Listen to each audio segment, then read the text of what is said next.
Hello, time for a new game. This game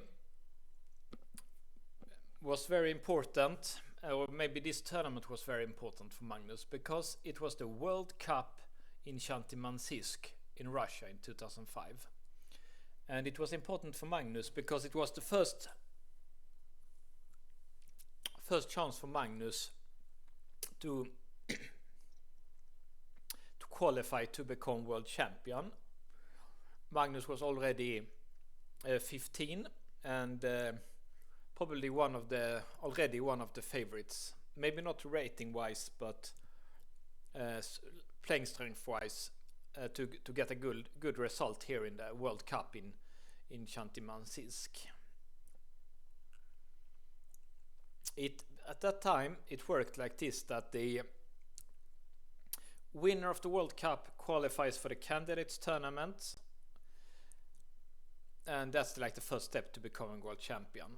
The World Cup is a knockout tournament where you play mini matches, and if you lose, you're out. Magnus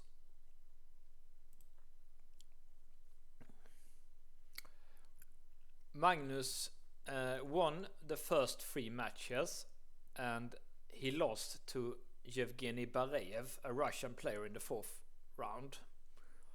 Levon Aronian won the tournament and got a chance to play in the candidates tournament.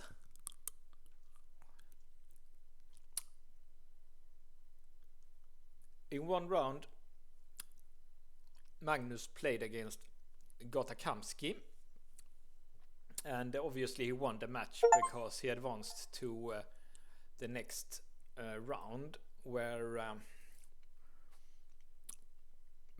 and then he lost to Bareyev, as I said.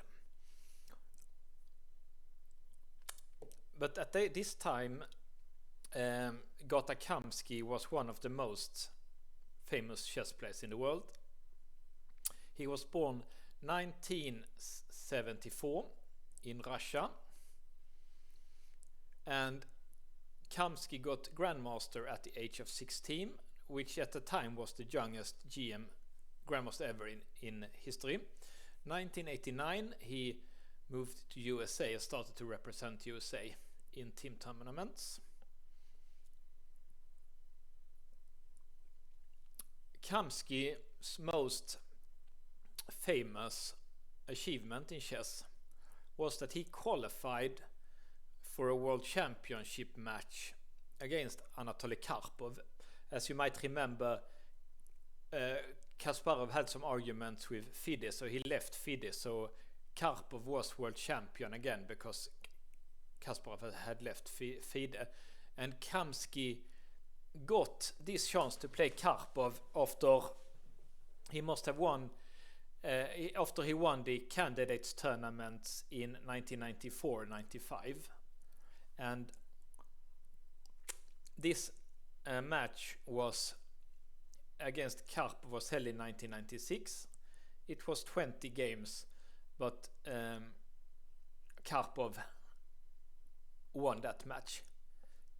Kamsky would also play very good and get far in candidates tournaments later a few more times, but he never got the chance to play for the world championship match.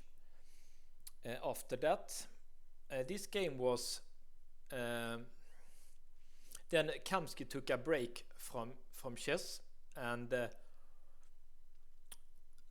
then 2004 he returned. So this was the year after Kamsky had returned to professional chess after a break, and some people didn't know him so well, but he has been streaming on Twitch, so he's becoming a famous.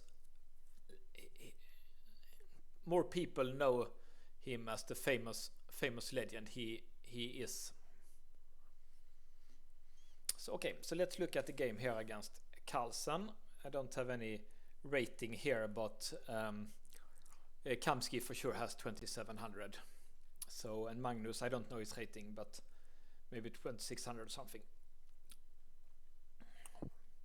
So Magnus is playing white, and Kamsky goes for this system known as the Khan system, I think.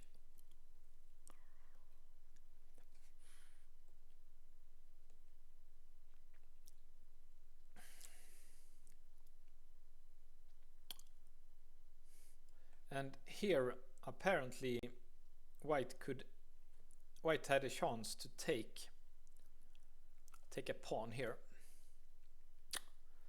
So this 97 was obviously a big mistake, because White could win a pawn for free here, as apparently Black cannot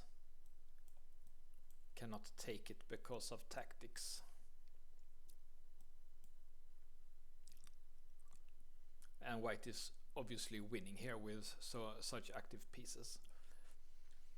But I guess Magnus, if Kamsky played that quickly, maybe Magnus fought a famous freaking legend like Kamsky would not miss bishop e5 in his analysis, winning a pawn.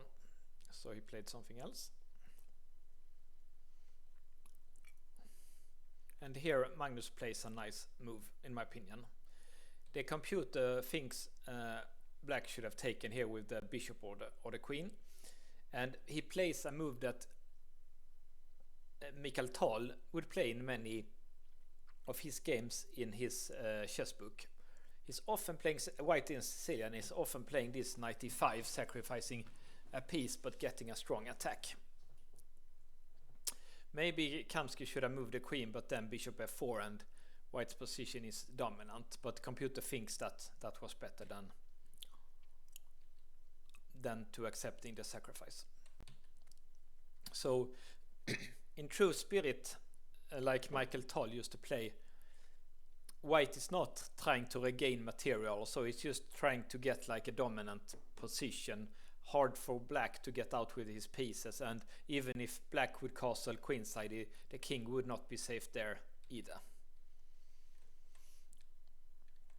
So apparently this was a mistake by Magnus. Bishop g5, bishop e3 or a3 was winning according to the computer. And here now Magnus sacrificed one more piece, which was bad according to the computer. And now he gets a rook back, but now Black has gotten out, and the White dark squared bishop was very was a very important piece to attack Black's queen side. So Black has a fine position now again, but looked better to play knight f5 or queen b6 here, because I guess he needed to get out his dark squared bishop on d6. So that's realizing his mistake. Gata moves the queen again, but now we can see that his queen was excellently placed here, but now it's badly placed. So White is winning again.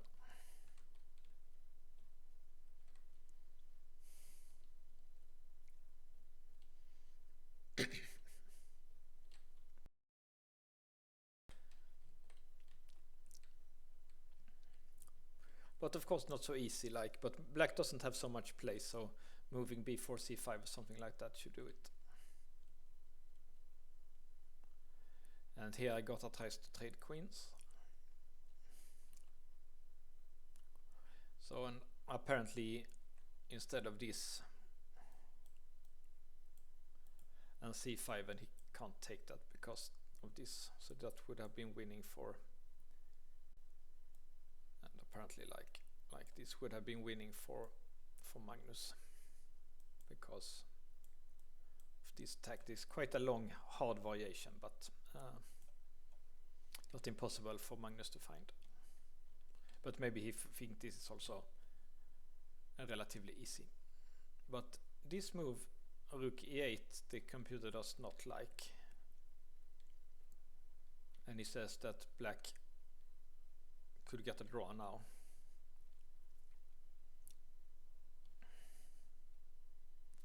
Okay, so that was a mistake.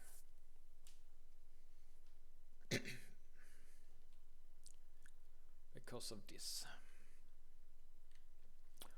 And he gets the double threat on the bishops here, winning a piece.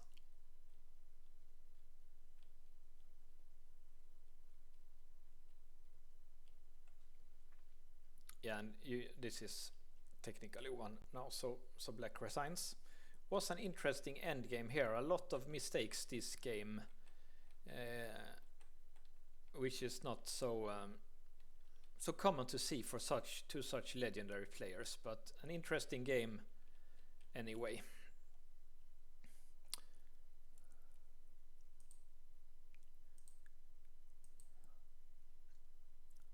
So let's